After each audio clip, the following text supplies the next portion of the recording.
ఓం శ్రీ గణేశాయ నమః. ఓం శ్రీ గురుభ్యో నమః. ఓం శ్రీ మహాగాయత్రీమాత్రే నమః. శ్రీ మహాగాయత్రీమాత యూట్యూబ్ ఛానల్కు శ్రోతలందరికీ సాదర స్వాగతం.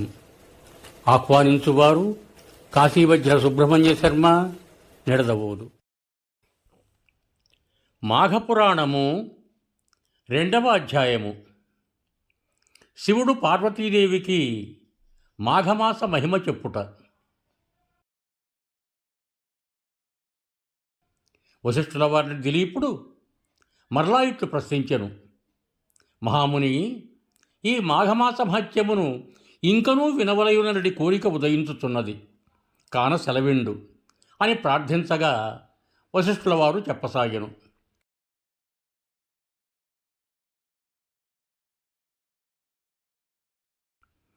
మున్ను పార్వతీదేవికి శివుడును, నారదునకు బ్రహ్మయు మాఘమాస మహత్యమును గురించి చెప్పి ఉన్నారు. కాన శివుడు పార్వతికి చెప్పిన విధమును వివరించెదను, వినుము.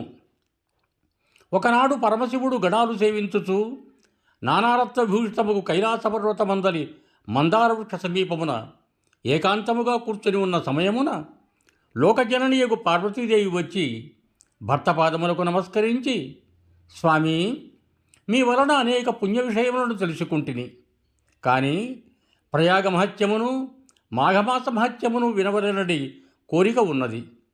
కాన ఈ ఏకాంత సమయమందు ఆ క్షేత్రమహిమలను వివరింప ప్రార్థించుతున్నదానను అని వేడుకొనగా పార్వతీపతియగు శంకరుడు మందహాసంతో ఇట్లు వివరించెను. దేవి, నీ ఇష్టమును తప్పక తీర్చెదను, శ్రద్ధగా వినుము. సూర్యుడు మకర రాశి యందు ఉండగా మాఘమాసమందు ప్రాతకాలమున ఏ మనుజుడు నదిలో స్నానము చేయునో అతడు సకల పాతకముల నుండి విముక్తుగుటయే కాక జన్మాంతమందు మోక్షమును పొందును.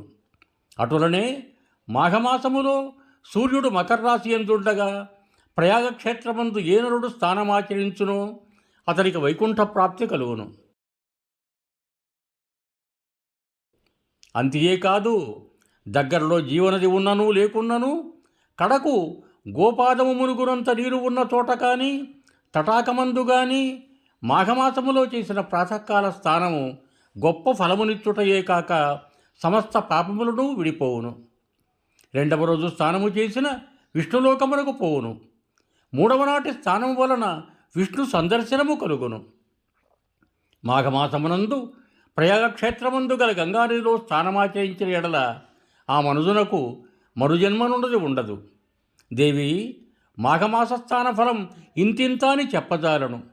మాఘమాసమునందు భాస్కరుడు మకర రాశి యందుండగా ఏది అందుబాటులో ఉన్న, అనగా నది కానీ చెరువు కానీ నుయ్యి కానీ కాలువలో కానీ ప్రాతకాలమున స్నానమాచరించి సూర్యభగవానుడకు నమస్కరించి తనకు తోచిన దానధర్మములు చేసి శివాలయమున కానీ విష్ణాలయమున కానీ దీపం వెలిగించి భక్తి శ్రద్ధలతో అర్చన చేసిన మానవునకు వచ్చు పుణ్యఫలము ఇంతింత కాదు. ఏ మానవుడైనను తన శరీరములో శక్తి లేక నడువులేనటువంటి వాడు పెరటి బావి వద్దనైనను స్నానమాచరించి శ్రీహరి దర్శనమును చేసినచో అతడిట్టి కష్టములు అనుభవించుచున్నను ఆ కష్టములు మేఘముల వల విడిపోయి విముక్తుడగును. ఎవరైనను తెలిసి కానీ తెలియక కానీ మాఘమాసములో సూర్యుడు మకర రాశి యందుండగా నదీ స్నానమాచరించిన ఎడల అతనికి అశ్వమేధయాగము చేసినంత పుణ్యము లభించును. శ్రీమన్నారాయణుని పూజించి ప్రాతకాల సమయంబున మాఘపురాణము చదివి విష్ణుమందిరమున కానీ శివాలయమున కానీ దీపం వెలిగించి ప్రసాదము సేవించిన ఎడల అతనికి తప్పక విష్ణులోక ప్రాప్తి కలుగును. పునర్జన్మ ఎన్నటికీ కలగదు. ఇటుల ఒక్క పురుషులే కాక స్త్రీలు కూడా ఆచరించవచ్చును. మానవుడు జన్మమిచ్చిన తరువాత మరలా ఘోర పాపములు చేసి మరణానంతరమున రౌరవాది నరకబాధలు అనుభవించుట కంటే తాను బతికున్నంత కాలము మాఘమాసమందు నదీస్నానము చేసి దానధర్మాది పుణ్యములను ఆచరించి వైకుంఠ ప్రాప్తి నుండుట శ్రేయస్కరము కదా. ఇదే మానవుడు మోక్షము పొందుటకు మార్గము. ఓ పార్వతి, ఏ మానవుడు మాఘమాసమును తృణీకరించును అట్టివాడు అనుభవించు నరక బాధల గురించి వివరించెదను, సావధానముగా ఆలకింపుము. నేను తెలియజేసిన విధముగా ఏ మనుషుడు మాఘమాసమందు ప్రాతకాలమున నదీ స్నానము కానీ, జపము కానీ, విష్ణు పూజ కానీ, యథాశక్తి దానాది పుణ్యకర్మములు కానీ చెయ్యడో అట్టివాడు మరణానంతరమున సమస్త నరక బాధలను అనుభవించును. కుంభీరసమును నరకమున పడదోయబడును, అగ్నిలో కాల్చబడును, రంపముల చేత ఖడ్గముల చేత నరకబడును, సలసల కాగు తైలములో పడవేయబడును, భయంకరుడగు యమకింకరుడిచే పీడించబడును. ఏ స్త్రీ వేకోజామున లేచి కాలకృత్యములు తీర్చుకొని నదికి పోయి స్నానము చేసి సూర్య నమస్కారము విష్ణు పూజ చేసి తన భర్త పాదములకు నమస్కరించి అత్తమామల సేవలు చేయును, అట్టి ఉత్తమ స్త్రీ 5వ తరముతో వర్ధిల్లి ఇహమందు పరమందును సర్వ సౌఖ్యములు అనుభవించును. ఇది ముమ్మాటికి నిజము. మాఘమాసమందు ఏ స్త్రీ అటుల చేయదో అట్టి శ్రీముఖము చూచినంతనే సకల దోషములు కలుగుటయే కాక ఆమె పంది కుక్క జన్మలనెత్తి హీనస్థితి నొందును. మాఘస్థానమునకు వయఃపరిమితి లేదు. బాలుడైనను యువకుడైనను వృద్ధుడైనను స్త్రీ అయినను బాలిక అయినను యవ్వని అయినను ఏ ఆశ్రమ వారైనను ఏ కులము వారైనను కూడా మాఘస్థానం ఆచరించవచ్చును. ఈ మాసమంతయు కడు నిష్ఠతో ఉండిన కోటి యజ్ఞములు చేసినంత పుణ్యము కలుగును. ఇది అందరికీ శ్రేయోదాయకమైనది.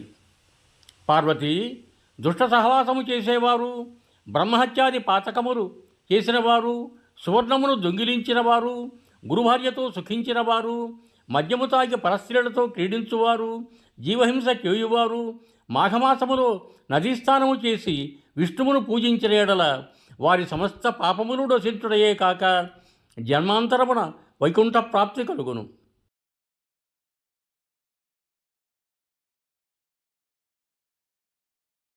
మరియు కులభ్రష్టుడైన వాడును, కించిత్ మాత్రమైనను దాన ధర్మములు చేయనివాడును, ఇతరులను వంచి వారి వద్ద ధనమహరించువాడును, అసత్యమాడి పొద్దుగొడుపువాడును, మిత్రద్రోహియు, హత్యలు చేయువాడును, బ్రాహ్మణులను హింసించువాడును, సదా విభిచార గృహములలో తిరిగి తాళిగట్టిన ఇల్లాలిని బిడ్డలను వేధించువాడును, రాజద్రోహి, గురుద్రోహి, దైవభక్తి లేనివాడును, దైవభక్తులను ఎగతాళి చేయువాడును, గర్వము కలవాడై తానే గొప్పవాడలని అహంభావముతో దైవకార్యములను ధర్మకార్యములను చెడగొట్టుచూ దంపతులకు భేదములను కల్పించి సంసారమును విడదీయువాడును, ఇళ్లను తగులబెట్టువాడును, చెడు పనులకు ప్రేరేపించువాడును, ఈ విధమైన పాపకర్మలు చేయువారలు సైతము ఎట్టి ప్రాయశ్చిత్తములు జరుపకయే మాఘమాసమందు ప్రాతస్థానము చేసినంత మాత్రముననే పవిత్రుడగుదురు.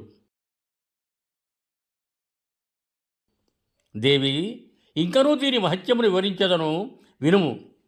తెలిసి ఉండియు పాపములు చేయువాడు, క్రూరకర్మములు ఆచరించువాడు, సిగ్గు విడిచి తిరుగువాడు, బ్రాహ్మణ దూషకుడు మొదలగువారు మాఘమాసములో ఉదయమే నదికి వెళ్ళి స్నానము చేసిన ఎడల వారికున్న పాపములన్నీ నాశనమగును.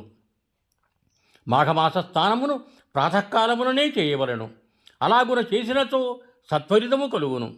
ఏ మానవుడు భక్తి శ్రద్ధలతో మాఘమాసము మొదటి నుండి ఆఖరు పర్యంతము స్నానములు చేసేదని సంకల్పించునో అటువంటి మానవునికున్న పాపములు తొలగిపోయి ఎటువంటి దోషములు లేక పరిశుద్ధుడగును. అతడు పరమపదమును చేరుటకు అర్హుడగును. శాంభవి, 12 మాసములలోనూ మాఘమాసము మిక్కిలి ప్రశస్తమైనది. సకల దేవతలలో శ్రీమన్నారాయణుడు ముఖ్యుడు. అన్ని శాస్త్రములలో వేదము ప్రధానమైనది. అన్ని జాతులలో బ్రాహ్మణుడు అధికుడు. అన్ని పర్వతములలో మేరు పర్వతము గొప్పది. అటులనే అన్ని మాసములలో మాఘమాసము శ్రేష్టమైనదగుటచే ఆ మాసమందు ఆచరించడి ఏ స్వల్పకార్యమైనను గొప్ప ఫలితాన్ని కలుగజేయును. సరిగా ఉన్నదని స్నానము చెయ్యని మనుషుడు తనకు లభించబో పుణ్యఫలమును కాలితో తన్నుకొన్నట్లే అగును. వృద్ధులు, జబ్బుగా ఉన్నవారు చలిలో చన్నీళ్ల స్నానము చేయలేరు. కాన అట్టివారికి ఎండుకట్టెలు తెచ్చి అగ్ని రాజవేసి వారిని చలికి కాగనిచ్చి తరువాత స్నానము చేయించిన ఎడల ఆ స్నానఫలమును పొందగలరు. చలి కాగిన వారు స్నానము చేసి శ్రీహరిని దర్శించిన పిదప అగ్నిదేవునికి సూర్యభగవానునకు నమస్కరించి నైవేద్యము పెట్టవలెను.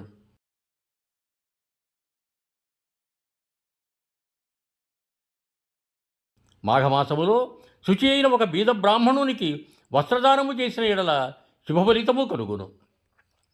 ఈ విధముగా ఆచరించని వారిని చూచి ఏ మనుషుడైనను అపహాస్యము చేసినను లేక అడ్డు తగిలినను మహాపాపములు సంప్రాప్తించును. మాఘమాసము ప్రారంభము కాగానే వృద్ధులకు తండ్రిని, తల్లిని, తన భార్యను లేక కుటుంబ సభ్యులందరినీ మాఘమాస స్థానమాచరించున్నట్ల ఏ మానవుడు చేయునో అతనికి మాఘమాస ఫలితము తప్పక కలుగును. ఆ విధముగానే బ్రాహ్మణునికి కానీ, వైశ్యునికి కానీ, క్షత్రియునికి కానీ, శూద్రుడికి కానీ మాఘమాస స్థానమును చేయమని చెప్పిన యెడల వారు పుణ్యలోకమునకు పోవుటకు ఏ అడ్డంకులను ఉండవు. మాఘమాస స్నానములు చేసిన వారిని కానీ, చేయలేని వారిని కానీ, ప్రోత్సహించు వారిని కానీ చూచి ఆక్షేపించి పరిహాసములాడు వారికి ఘోర నరకబాధలు కలుగుటయే కాక ఆయుక్షీణము, వంశక్షీణము కలిగి దరిద్రులగుదురు. నడుచుటకు ఓపిక లేనివారు మాఘమాసములో కాళ్ళు చేతులు ముఖము కడుకొని తలపై నీళ్లు చల్లుకొని సూర్య నమస్కారములు చేసి మాఘపురాణమును చదువుట గాని వినుట గాని చేసిన యెడల జన్మాంతమున విష్ణు సాన్నిధ్యమును పొందుదురు. పాపము దరిద్రము రసింపవలయునన్న మాఘమాస స్నానము కన్నా మరొక పుణ్యకార్యము ఏదియూ లేదు. మాఘమాసము వలన కలుగు ఫలితం ఎటువంటిదనగా 100 అశ్వమేధ యాగములు చేసి బ్రాహ్మణులకు ఎక్కువ దక్షిణలిచ్చినంతటి పుణ్యఫలము కలుగును. మాఘస్నానము చేసినంత అంత పుణ్యఫలము కలుగును. బ్రాహ్మణ హత్య, పితృహత్యాది మహాపాతకములు చేసి మనుజుడైనను మాఘమాసమంతయు కడు నిష్ఠతో ఉన్న ఎడల రౌరవాది నరకము నుండి కూడా విముక్తుడగును. కనుక ఓ పార్వతీ, మాఘమాస స్థానము వలన ఎట్టి ఫలితము కలుగునో వివరించి తిని కాన నే చెప్పిన రీతిని ఆచరించుట అందరికీ శుభప్రదము. శుభం భూయాత్. సర్వే జనా సుఖినో భవంతు. ధన్యవాదములు. మీకు నా ఈ వీడియో నచ్చినట్లయితే లైక్ కొట్టి షేర్ చేసి నా ఛానల్ను సబ్స్క్రైబ్ చేయ ప్రార్థన. మరొక్క మారు ధన్యవాదములతో భవదీయుడు కాశీవజ్ర సుబ్రహ్మణ్య శర్మ, నిడదవోలు, తూర్పుగోదావరి జిల్లా.